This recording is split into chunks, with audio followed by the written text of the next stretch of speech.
Hey guys, welcome back to the Casual NBA Fanatic podcast. Now, in today's episode, I just wanted to hit off on a team that I've had so much belief in from the get-go of the offseason. Really, the offseason moves that they made, I thought they were the biggest winner of the entire free agency in that trade period in the offseason.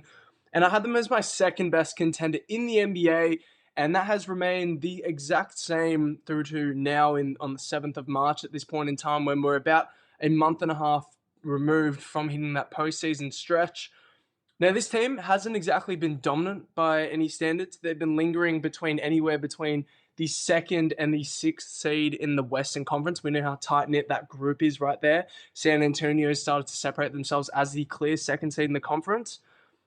But the Denver Nuggets, to me, as we look towards the postseason and how well they fare to present in terms of the playoff resilience factors, I have so much belief in what they can achieve this season. And to me, they're the second best contender in basketball, only behind the defending champs, the Oklahoma City Thunder, my team, but obviously the team that's also been probably the most impressive this regular season as well, but also another team that's had a ton of improvement throughout the roster. Now, in terms of Denver, just my main core belief in why I've always been high on Denver every single postseason, and arguably last season, they were a top three team in the league after we zoomed out from the playoffs.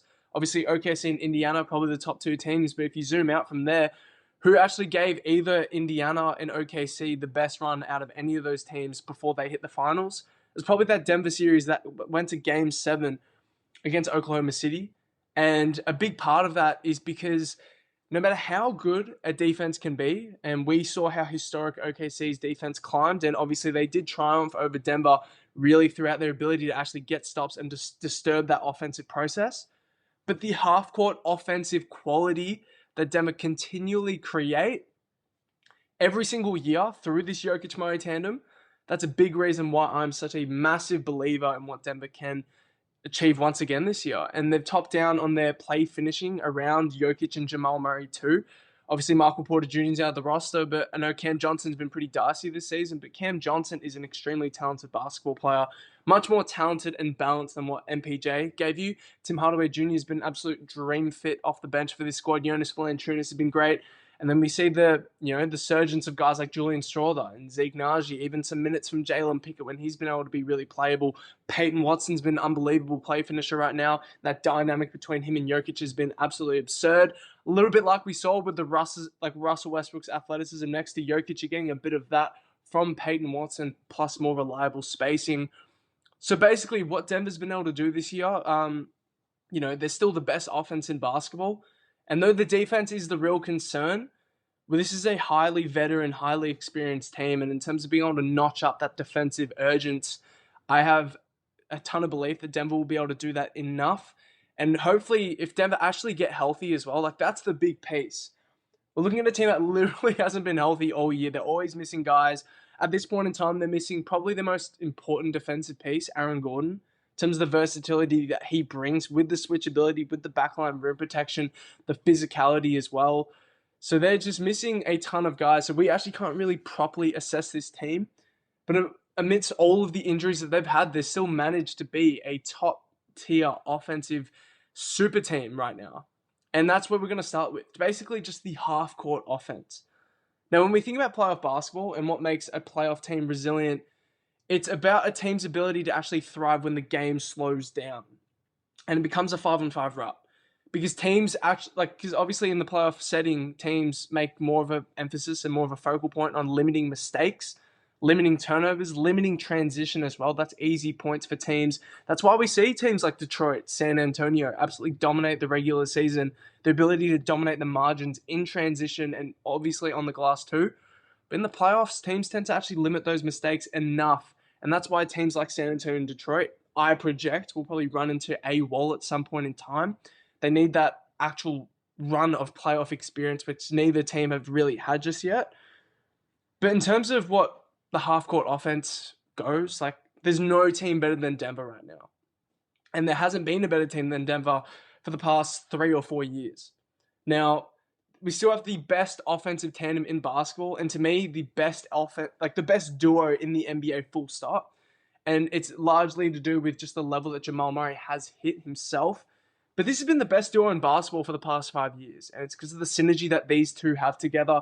And in terms of just being able to run an entire season and playoff like series or playoff run of offense through two guys in NBA history, you're not going to find two guys as diverse as these guys are. Like in terms of just action diversity, like we're looking at a unit where obviously you have like the traditional two-man game with Jamal and Nikola Jokić off the roll, but you have those popping dynamics, you have external screen dynamics with Jokić, you have Jokić being able to run inverted action with Jamal Murray as the screener as well.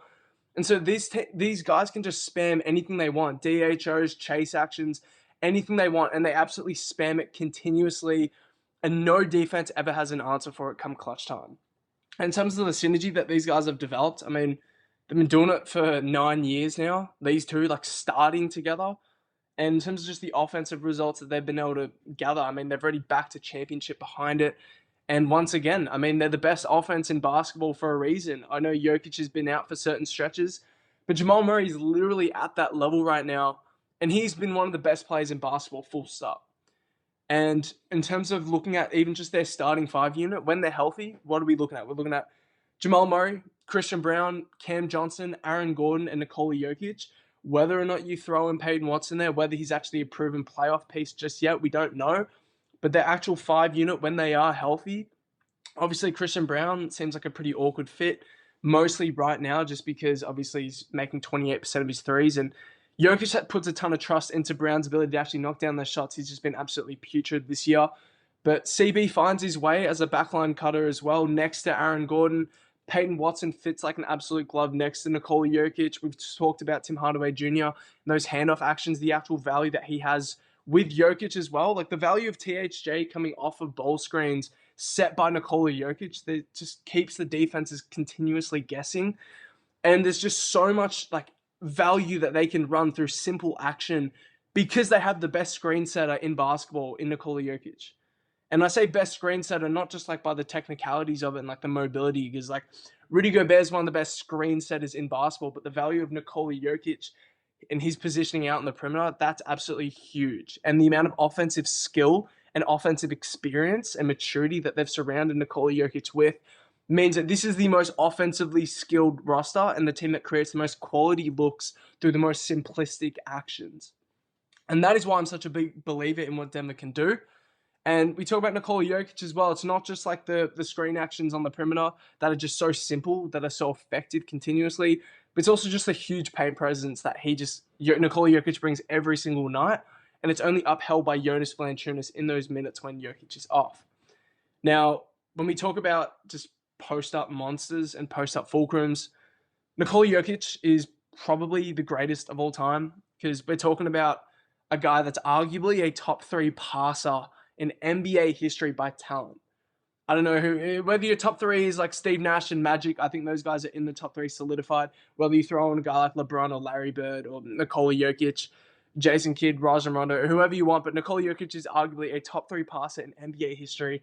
And a ton of what he can do is literally just with his spatial awareness and the over-the-top vision he has with his back to the basket. Obviously, a guy that's so dominant through the post, the greatest post touch of all time as well, just an absolute behemoth of a physical presence to deal with, and a guy that takes care of mismatches better than anyone in the NBA. His ability to read over the top and navigate those decisions against swarming defenses. Obviously, he struggled a little bit against OKC, and he still struggles against a lot of other, highly perimeter pressuring teams in the NBA right now. I know against the Lakers the other night, he had 9 turnovers with their swarming help. But overall, no one is more conditioned at making those post reads than Nikola Jokić. And just that post-up dynamic absolutely bails out Denver's clutch offense so much, and we've seen it year by year. And again, when we're talking about just getting these reps continuously throughout the years as well, that builds up the experience to be able to deal with all these different situations, which is why I'm a big believer of what Denver can do. Again, it's not just the post-up dynamic where he's just scoring and facilitating out, but it's also just the actual value of those passing reads that he creates. Like, he's creating some of the most valuable closeout attacks because every single read he is making is absolutely on time, on target. And he's got guys like Peyton Watson and Tim Hardaway Jr., Jamal Murray, Christian Brown, some either high-level athletes or highly offensive skilled where they're just creating against, and they're just close out attacking with absolute hellacious speed. Nikola Jokić as well, not just like pitching out, but he can actually make those drop-off reads continuously as well.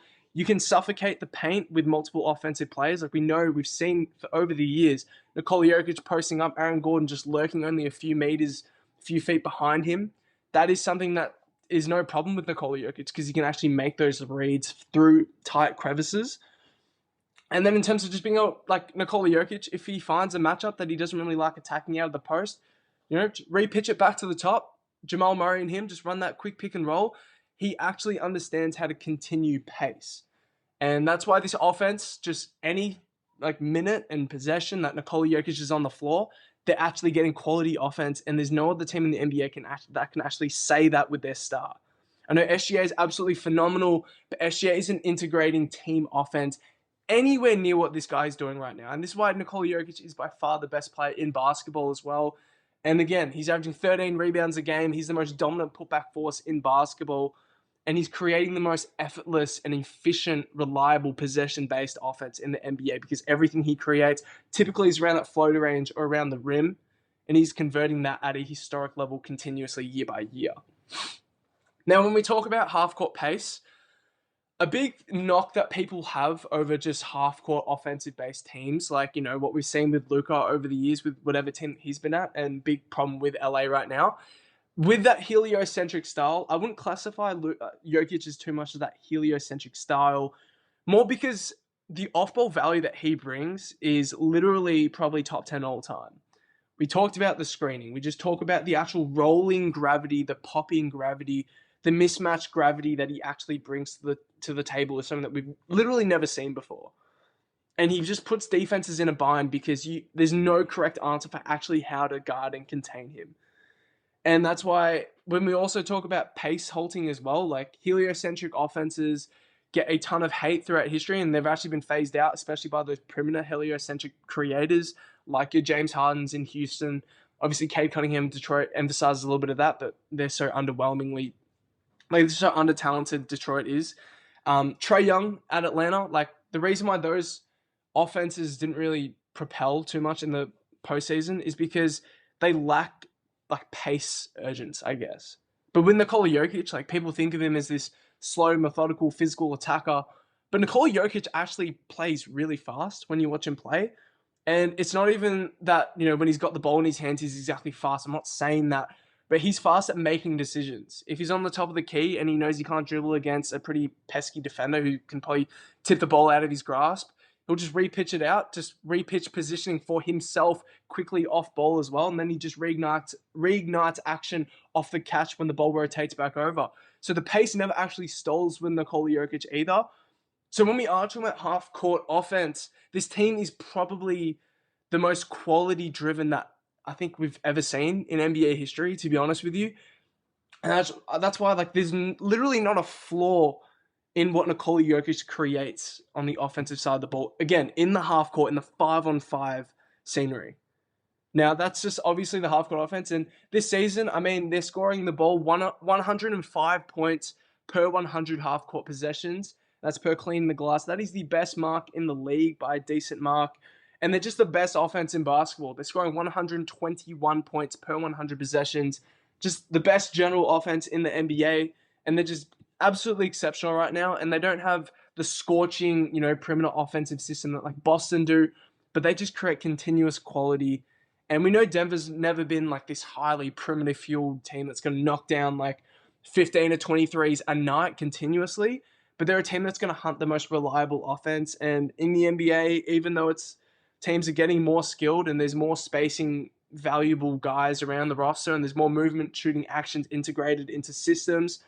But at the end of the day, the best offense that you can create is literally under the rim or within that, 10 feet zone as well on those soft push shots. And no one's really better at converting around that section than what Denver is right now. Another big facet into what I want to go into, and this isn't, again, so we're moving off the half-court offensive execution stuff, but their big man rotation compared to the previous years, it's completely solidified right now. Zeke Naji has absolutely blossomed right now, and if he's going to be a key rotation piece in the playoffs, we don't know. But, you can actually successfully run like double big lineups with Zeke Nagy. Like we saw him against the Lakers with Zeke Nagy and Nikola Jokić. Zeke Nagy and Jonas Valanciunas were anchoring their own unit together as well. And you can do that because of the defensive dynamic that Zeke Nagy brings. He plays hard. He actually is decently skilled, and he knows how to act as a general fast-paced decision-making DHO hub. Now, this team and this culture just breeds smart basketball players who, again, understand how to integrate offense and create just general quality and reliable actions. And Zeke Nagy has absolutely stepped up to the plate this year. And we obviously talk about the Jonas addition the entire year, but you can actually run like successful Jonas and Jokić units against other Western Conference teams that like to run their double bigs, like Houston, obviously. Maybe even the Timberwolves if they go really big in some units too. And just that obviously unit is a much more alleviated, and Denver is actually playing a lot stronger basketball without Jokić on the floor, and you have a ton to be really, eager about if you are a Denver fan to actually get to the postseason if you are healthy, because you can actually run those units properly. Another big storyline for Denver, why I still believe they're the second best team, even though teams like Detroit and San Antonio are exceeding all expectations we have. Denver have held their spot as the second best contender because literally their second best player has been a top 15 player in the NBA this season. Jamal Murray, 26 points, 4 rebounds, and 7 assists on 57% effective field goal percentage. A huge part why they're still the best offense in the NBA right now. If you told me that Jamal was going to give you 26 and 7 a night on that efficiency at the start of the year, I would have told you Nikola Jokić would have been injured for the entire season. But that's not the case. This guy has just been absolutely phenomenal, and he's still by far the most efficient pull-up three-point shooter in the NBA right now. He's making 42% of just his pull-up threes. And out of guys to have taken at least 250 pull-up threes this season, the second place is 36%. LaMelo Ball. Out of 9 guys that qualified, Jamal Murray, 42%. Second place, 36%. That gap is absolutely huge. And in terms of just the heavy lifting without Nikola Jokić as well, in the minutes with Murray on and Jokić off, Denver's still scoring 118 points per 100 possessions. That's in the 71st percentile of just general lineups in the NBA. And that'd probably put them around the top 5 zone in the NBA, just offensively in general. Jokić off, Jamal Murray on, leading those units because he's just been that scorching as a perimeter creator. Brings a ton of gravity, understands how to chain together basic offensive sets because he is a really talented passer, knocking down to the roll on those drop-off and pocket reads. And in terms of just out of pick and roll, like we're talking about a 90th percentile pick and roll scorer, and we're talking about a guy that's getting you 1.07 points per possession out of isolation. And that's the 4th best out of anyone to at least have at least 100 ISO reps this season. So Jamal Murray's also been killing it this year too, and he's been in shape literally from the start of the year to right now. And he looks athletically as explosive as ever. And this season's been different because Jamal hasn't had to play his way into shape. He's been in shape from the get-go this year. And defensively, this guy's been working his ass off. I know Denver don't have the defensive results that make you overly convinced about the postseason, but you have to be really convinced about the effort that Jamal Murray's been giving you in terms of just screen navigation, upholding his level on their 2-3 zone looks that they like to throw out on the perimeter as well, just using his physical frame to at least try and hassle players and knock them when Jokić is playing that low drop coverage. If Jamal Murray can do enough hassling with enough taxing effort to force, weaker shot makers to that midsection of the floor, he and Jokić actually can force plays into these really tough push shots in the middle of the lane over contests. And that's where Denver get their most successes, when Murray and Jokić are both defending at their literal best levels that they possibly can. And literally everything with this Denver team, those are the 3 dynamics I want to hit off. And there's still, the surrounding cast is just absolutely amazing. Bruce Brown is still on the roster too. Talked about Jonas, but Aaron Gordon, still one of the best role players that you call in the NBA right now, if you'd even call him that. And so, by my general contender philosophy, they knock down 3 checkpoints that I tend to look at for really every single contender that we look at as we project towards the postseason. But they knock down the experience and chemistry point. Like I said, their 2-man tandem has been around for 9 years. And this real core, at least throughout the big 3, and then if you want to use like Bruce Brown and guys like Payne Watson, Christian Brown, like those guys have been around together for 4 to 5 years in a league where rosters continually change all the time because you can't always keep your guys together. It becomes really hard to obviously pay people with the cap these days. But then also just the second point that they knock off is literally just half-court execution, not just offensively, but defensively as well. When they grind games into this 5-on-5, we saw them, again, last year, have success against Oklahoma City defensively in the half-court, even though they are so much more athletically empowering. Denver they're just so cohesive, well-timed. They know how to bait the mistakes that they want you to make, especially by throwing that zone so aggressively at specific teams. That zone look could be absolutely pivotal against a handful of teams out in the West right now. OKC, San Antonio, the Houston Rockets, all those teams will probably struggle against a zone look when Denver decide to throw that out in different spurts. So just their half-court execution and synergy on both sides of the court is something that you have to tick off. Transition game might get a bit dicey when you look at the transition on defense. That's a different story, but that's more of a regular season storyline to me. But the third point they check off is they actually excel in an athletic or physical trait as a team. And that's really just their physicality based throughout the roster.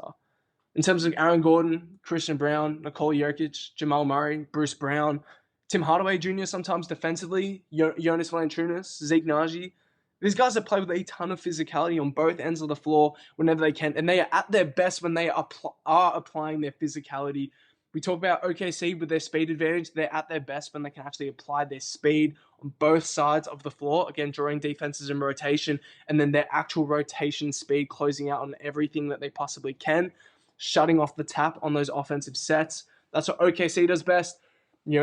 For Minnesota, it's about the physical high. It's about the high motor athleticism, and again, they apply their physicality throughout too. San Antonio, physical athleticism too, ton of speed on the floor, but they match that with a ton of actual ability to absolutely absorb physicality. Denver's not so much speed like those other teams are. Denver are probably a bit more like Houston, where it's all physicality based, and they understand how to actually apply that as an advantage. And they did that against OKC last year. They took the defending champs who won 68 games to 7 games. So in terms of marking all those 3 checkboxes, that's why I have so much belief in Denver right now. And really defense, it's the only issue. Again, I think they're 21st in defensive rating. They only have a 116 defensive rating. But in those games where Nikola Jokić was out, we saw them actually level up their defense in some of the biggest and most crucial must-win games for their schedule. And in large part because of their defensive motor that they can actually spike up whenever they want. Again, this is a culture of literal winning basketball. They've probably been the most winningest team over the past 5 years. Maybe Boston would have them in that metric. But Denver's been one of the most successful teams in the NBA over the past decade, full stop. And in large part because they can actually notch up the defensive urgence whenever they want to. And again, that zone set is just so lethal and an absolute lethal weapon that they were able to pull out of their game in the postseason last year. And they've been absolutely churning and finding that out this regular season too. And there are multiple teams in the West that they can actually just absolutely throw that to and cause a ton of havoc for those teams. And in terms of Denver as well, in 2024, I know last season the defensive rating in the postseason wasn't that glamorous, but we know what this team can do defensively in 2024. This isn't even including the championship run. The year after, they still leveled to a 111 defensive rating in the 2024 playoffs. That was top 6 out of all the playoff teams. That's a decent sign to be able to take out of that one as well. And so this team just looks pretty strong in terms of as a playoff candidate. That's why they are my second best contender. Again, now just to quickly finish off, just to look at a few of the matchups that they'll probably have to run into. Obviously, San Antonio, a big one, and this is the one that Denver's been pretty dicey with over the past 2 years. And a big thing for me is when Denver is healthy, I don't see them actually having too much trouble generating offense against the Wemby problem as any other team would. Wemby just disturbs everyone's offensive process, obviously, but I think Denver are limited the least from the Wemby problem itself. And Nikola Jokić doesn't have too much trouble as a little scoring behemoth against Victor Wembanyama. The only thing is, the Spurs can drag down those games into what we saw between that Jokić-OKC dynamic last postseason, where you're just forcing Jokić to have these Herculean scoring efforts where he's actually struggling to chain movement offense together because those kickouts are just absolutely shut off by what was OKC's just absolute bolting speed on the perimeter. And I just think like San Antonio, with how aggressive they are defensively, like they might be able to match that level and defensive ceiling that OKC were able to last year. And we know Denver are at their worst offensively when you really drag down those games where Jokić is needing to take 30 field goal attempts to try bail out his team. So that's really the concern there against the San Antonio matchup. And it's just going to be a damn right physical battle if you play that team. And I don't think the Spurs have a substantial speed advantage in the Denver matchup that what OKC had last year against Denver, that were able to edge out that win. So I think it'll just be more of a physical battle. And I think, honestly, Denver would probably come out of that battle winning that advantageous trait. And obviously, Denver wouldn't win the transition battle there. It'd just be about literal half-court execution. That would be the real emphasis. And I believe that they would be able to take out San Antonio, an inexperienced roster, within a 7-game series. OKC, again, OKC is probably my number one contender at the moment because I don't think they've been absolutely toppled over by any team. Again, they've been dealing with a ton of injuries themselves. But the offense for Denver would have probably more troubles against OKC. Their defense is playoff proven, and it's a more experienced rotation defense. Again, compared to San Antonio, more speed, more screen navigation, agility, and just overall talent in general for that two-man game as well to be able to halt the advantages of that pick and roll is able to create. Obviously, Cam Johnson and Peyton Watson's shooting improvements would be absolutely pivotal in a series like that. But we don't know if Peyton Watson is playoff proven as a shot maker and play finisher. Same goes with Cam Johnson. He's been pretty dicey this year as well. But Watson, obviously, he offers an alternative defensive dynamic in that series, which would also be pivotal too. And the offensive improvements only allow him to actually get that playable time. And to be honest with you, like Christian Braun has been pretty great defensively, in my opinion. I think he's been Denver's by far their best defender this season. But he's been pretty haunting on their offensive side of the ball. He's making just 28% of his threes. If Peyton Watson can prove that he can actually make those shots and CB can't, you're offering just a different defensive dynamic with Peyton Watson in that starting unit with the agility and the length that he can offer against SGA in that OKC series. Transition battle would be pretty rough, again, for Denver. They're probably not going to win these battles in the transition too much, but they definitely have the rebounding advantage on the interior. We know OKC like to swarm the offensive glass with their guards on those long misses, but at the end of the day, they have the interior rebounding advantage. That would help them at least be able to navigate the margin battle enough, hopefully, if you are a Denver fan. And then again, CB as a defender, like the big part for OKC's offense is you just want to limit SGA's ability to score the ball. And CB was pretty great last season in the postseason. You trust that dynamic once again too. So against an OKC series, I mean, you're in a much better position than what you were in last year. And you still took them to 7. Minnesota, probably the team you'd be most scared to actually play if you are Denver, because that matchup is probably more or less a nightmare. And Minnesota's, again, we spoke about it, but their mix of offensive skill and physical athleticism is an absolute puzzle that Denver just still haven't been able to really solve for the past few seasons, dating back to 2024. And Ant's fully evolved as a scorer now. Jaden McDaniels is a real closeout attacking problem for defenses. Julius Randle creates pretty resilient looks for, playoff level basketball, and he proved that last year. And it's only when his effort wanes downwards is when he can actually struggle himself. But when he's engaged, he's a very pivotal playoff proven formula type of player. And unlike any other team though, Denver's offense can overcome the rim protection dynamic that Minnesota can offer, again, with Naz Reid, with their length, their physical athleticism down low, and obviously Rudy Gobert. But it's more about getting clean perimeter ball handling and just being able to generally set the table against high-motor athletes that the Wolves just continually throw at you, whether it's Dante, Anthony Edwards, Jaden McDaniels, even guys like Terrence Shannon Jr., and Clark as well. These guys are just high-level hounds on defense, and they can actually just disrupt all the perimeter flow that Denver have. So getting into when you actually get the ball to the paint, it's actually not too big of an issue for Denver to convert there. It's more about actually comfortably getting the ball from the perimeter towards the rim.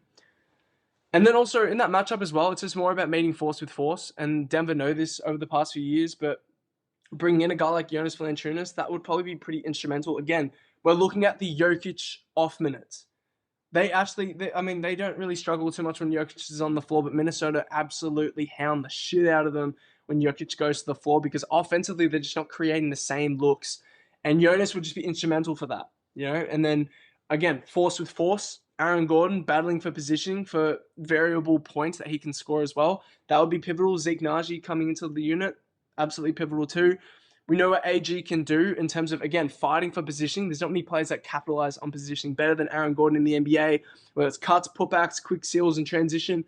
Any of that will be the main focus for Denver to get clean looks and to actually sometimes avoid the half-court setting as well, just getting the quick looks down low in the paint. And then against Houston, the last team I'll rally off, a team that I still think has a chance to probably make a conference finals run if they get the right matchups. But I don't think Denver would be the right matchup for Houston whatsoever. And for Denver, there's just not much to worry about. Şengün would just be the absolute centerpiece of Denver's entire attack. And they'll be just trying to attack him through their midsection and their clear side pick and rolls. Again, try to get him into space as well. He's been pretty inconsistent all year as a drop defender. Struggles when he comes up to the level. Sometimes can be over-aggressive sometimes too.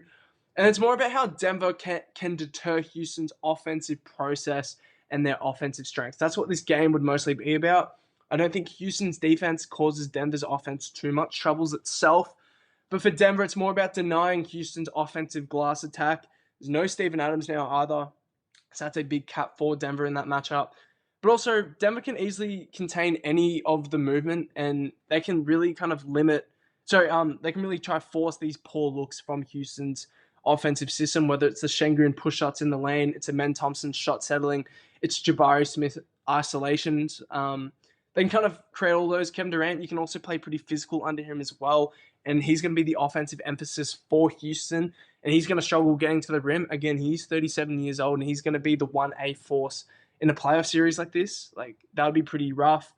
And then again, when we talk about Denver's zone, like, it's so polished right now, but that zone attack can be absolutely thrusted at this Houston roster. And in those non-Reed Shepherd lineups, like, Houston will struggle immensely, in my opinion, when you get to a postseason trying to actually convert offensively against that zone look. And then when Reed's on, you're just going to be attacking him brutally and continuously. Whether, again, it's Aaron Gordon's mismatch attacking, it's Jamal Murray and Jokić in pick and roll. It could be anything. And then, obviously, Şengün's lack of midsection shot-making efficiency. So his inability to actually convert on those post looks, on those push shots out of the short roll.